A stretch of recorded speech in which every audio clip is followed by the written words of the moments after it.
On August 16, 1995, Masha and Tamara Ottey were murdered in the basement of their mother's home, 2 days before Masha was set to leave for Arkansas State University. Masha was stabbed 19 times in the chest and throat. Tamara was stabbed in the chest, and her throat was slashed. It was Avis who discovered her daughters dead after returning home from work. "I can see my house. As I got closer, the door was slightly ajar. So I walked straight in to look what was happening, and my furniture in my living room was all moved around, things in disarray.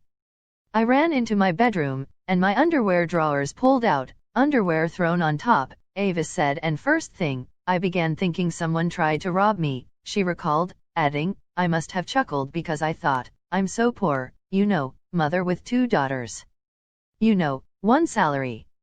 What are they going to steal from me?" Then, on her way back downstairs, she could see Masha. Avis froze. "I felt like I was totally not me. I just felt weird. I say out of body, I felt so uncomfortable," she said, tears streaming down her cheeks. From where she stood, Avis could see Masha was in her underwear. She bolted to the living room to call 911, but there was no dial tone, so she ran over to her neighbor's house. "As I saw Masha, the first thing that came to me was, if anything should happen to me, it's Rohan. That's all that came in my head." It wasn't until later she learned Tamara had been down there also. "I don't want to tell what they did to Masha that day. But they really overkilled. Maybe one of those wounds would have killed her. But instead, they did hundreds," she said. "They were wicked." Masha had met Rohan Ranger when they were around 14 years old. First, they were friends, but Avis said the relationship eventually matured into something more dangerous. "Once Masha met Rohan, she was dead," said Avis. "I believe that she could not escape for whatever reason. He latched onto her. She could not escape. And in all fairness, I believe she loved him, too." Although Avis suspected Ranger in the murders, police needed evidence to charge him. When Avis Ottey looks back at pictures of her teenage daughters, she immediately remembers when and where each photograph was taken. They represent moments frozen in time, memories forever etched in her mind. Masha, 19, and Tamara, 16, never had a chance at a future. Masha literally ran at 7 months ran. "And that should have been a sign to me that she wanted to be an athlete, or she could be an athlete," Avis said about her eldest daughter. And then the tears begin. "She was so full of life. She loved Marsh," she added. "Both girls were natural-born athletes, with running in their blood. Their cousin, Merlene Ottey, is a track and field star and 9-time Olympic medalist. Masha may have been following that path.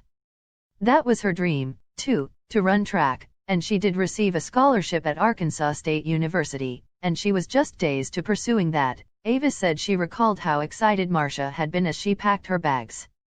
Avis also remembered thinking it would be good for Masha to be away from her ex-boyfriend. "When I would meet a colleague and I would share that Masha had won this $80,000 American dollars scholarship to Arkansas State, Masha would say, 'Why are you telling this to the world?' And I didn't understand at that time. She just did not want the word to get out to the ex that she was leaving because her ex wanted her in Toronto," she said. "One day, Masha was packing. I was at her room door and I just looked in, and she looked at me, right eye to eye, and she said, 'If anything should happen to me, it's Rohan,'" Avis recalled. "And the only time I remembered what she had said to me was when I saw her in my basement dead. That was probably the highest profile case in the city of Toronto. So even though I wasn't part of that investigative team initially, it was a case that we were all following closely," former homicide detective Dave Perry said. "They'd both been brutally murdered, stabbed multiple times. And it was one of those scenes that is so horrific. And there was a lot of overkill that indicated to the investigators that this was a crime of passion, and likely the person or persons responsible were closely connected to one or both of the girls." Perry remembered Ranger came up as a suspect on day 1. He was that jilted ex-boyfriend. Jealous. Was known to carry a firearm, was known to carry a machete, had threatened friends of hers at school.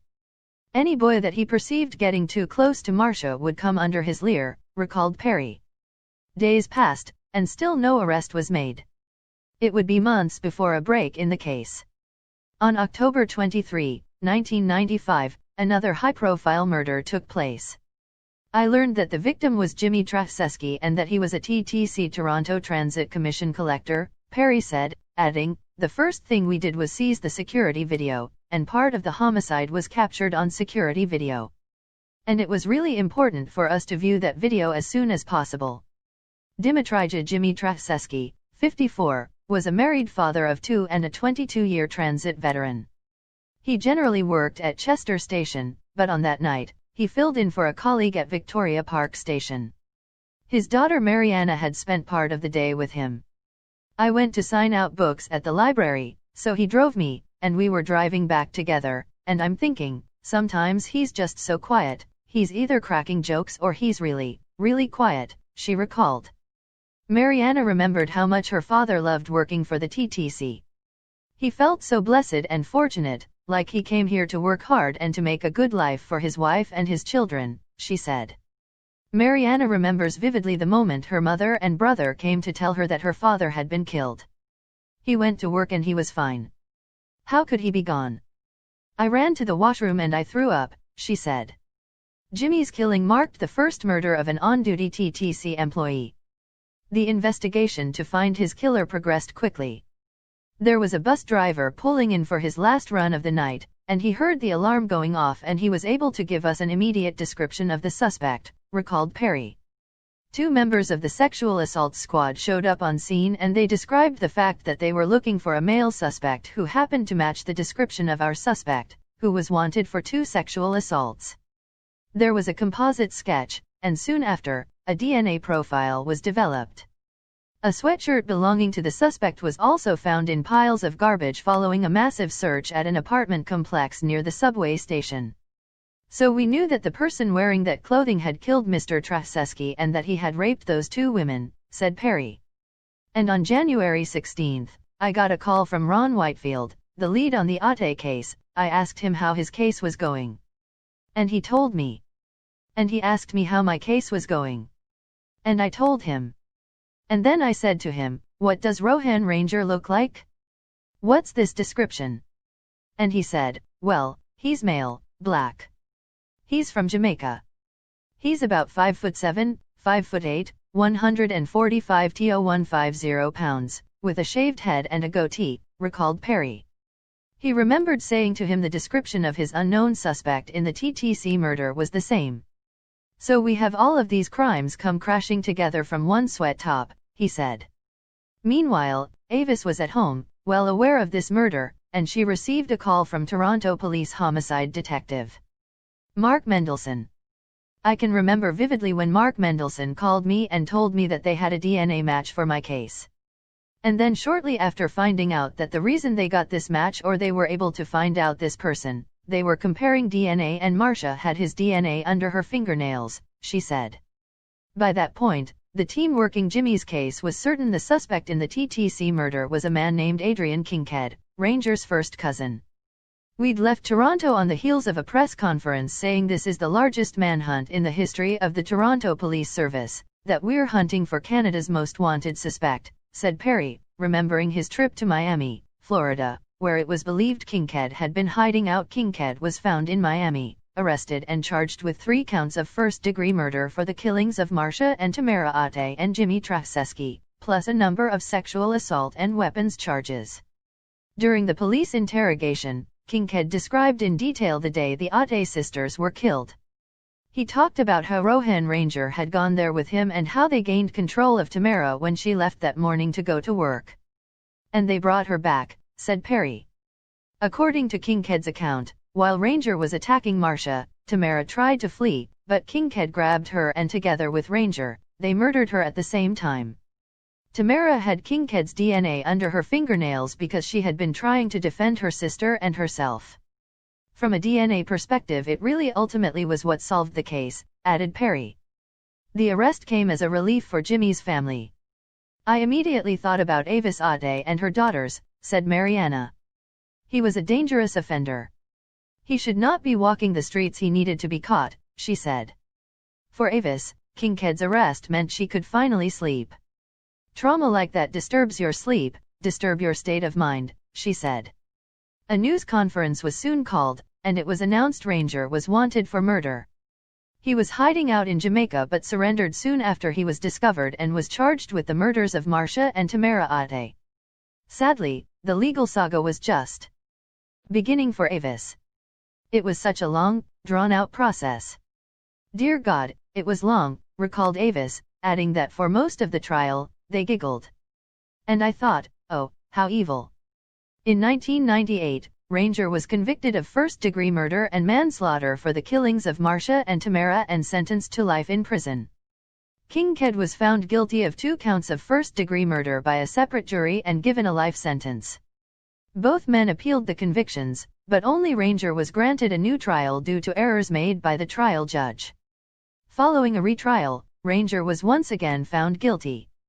He tried to appeal another time, but it was dismissed. People do not realize the girls were killed in 1995. I was in court until 2011 with all Ranger's appeals and dance and song, said Avis. Both Kincaid and Ranger will be eligible for parole in 2021.